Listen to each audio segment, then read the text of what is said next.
ayer dijimos que en la vida todos podemos experimentar momentos sumamente complicados.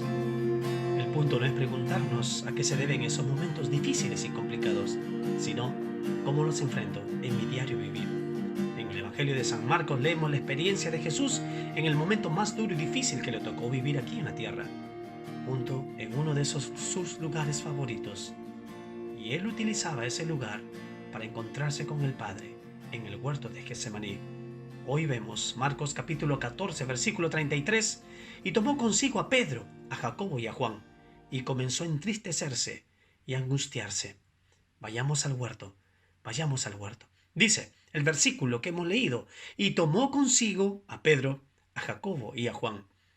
Parece que aunque Jesús oraba solo, sin embargo nuestro Señor Jesús quería sentir la cercanía de algunos de sus discípulos. Así que escogió a varios de ellos para que le acompañaran a cierta distancia. Estos tres discípulos, estos tres predilectos discípulos fueron nada más el muy conocido Pedro, Jacobo y Juan.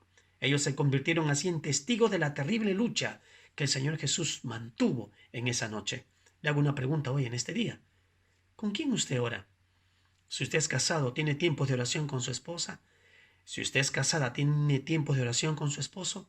¿Ambos oran juntos por su familia? ¿Ambos oran juntos por sus hijos, por sus hijas? ¿Están viniendo ante la presencia de Dios para orar por su familia? Si ustedes son abuelos, ¿están orando por sus hijos? ¿Están orando por los nietos?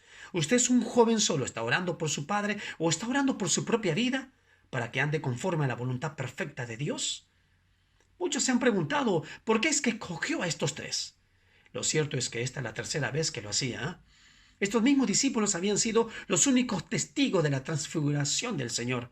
Se registra en Marcos capítulo 9, versículo 2, y también de la resurrección de la hija de Jairo, en Marcos capítulo 5, versículos 37 y 43. Resumiendo, podríamos decir cada uno de nosotros algo. Decir que estas tres experiencias espirituales tenían relación con esos tres momentos claves en la vida del Señor Jesús: su agonía, su resurrección y la gloria del Dios Altísimo. Dice claramente la palabra de Dios, y comenzó a entristecerse y angustiarse. Comenzó a entristecerse y angustiarse. ¿Cuántas tristezas está causando hoy en este día esta pandemia? ¿Cuántas tristezas puede causar hoy en este día? Quizás un hijo, quizás una hija, quizás la enfermedad de tu hermano o tu hermana o de tu padre, quizás la enfermedad de tu hermana pequeña o de tu padre. Quizás puede angustiar tu corazón. Cuando Jesús se apartó para orar, podemos ver su intensa perturbación emocional ante la perspectiva que se le presentaba y también su estado de extremo dolor y angustia. ¿No está pasando usted también por estados de perturbación? ¿No está pasando usted también así por estado de entristecimiento, de angustia?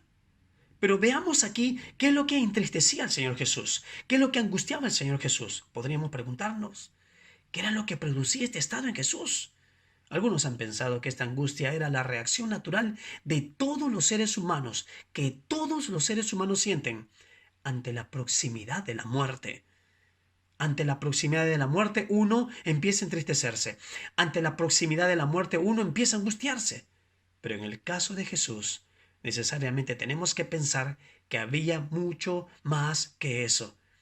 Se trataba del entristecimiento de aquel que era la vida misma al enfrentarse con todo el poder destructivo del mal, de todo aquello que se oponía a la santidad de Dios, y que en ese momento se abatía directamente sobre él por cuanto había decidido presentarse como el Cordero de Dios, que quita el pecado del mundo, el Cordero de Dios que muere por el pecado de esta humanidad.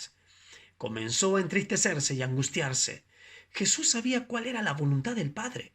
Aún así, él soportó esta angustia. Él soportó esta angustia. Venga usted a la presencia con Dios. Tome usted consigo, si está casado, tome a su esposa y venga a la presencia con Dios. Oren.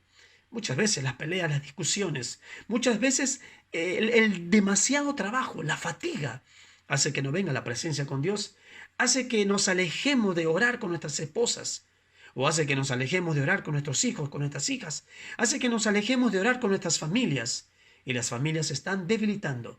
Creo que está causando mucha tristeza en el corazón de la esposa no ver un esposo que tome la iniciativa. Veo que quizás está causando mucha aflicción en el corazón de un hombre ver a una mujer que no responde a la iniciativa, al liderazgo de este esposo.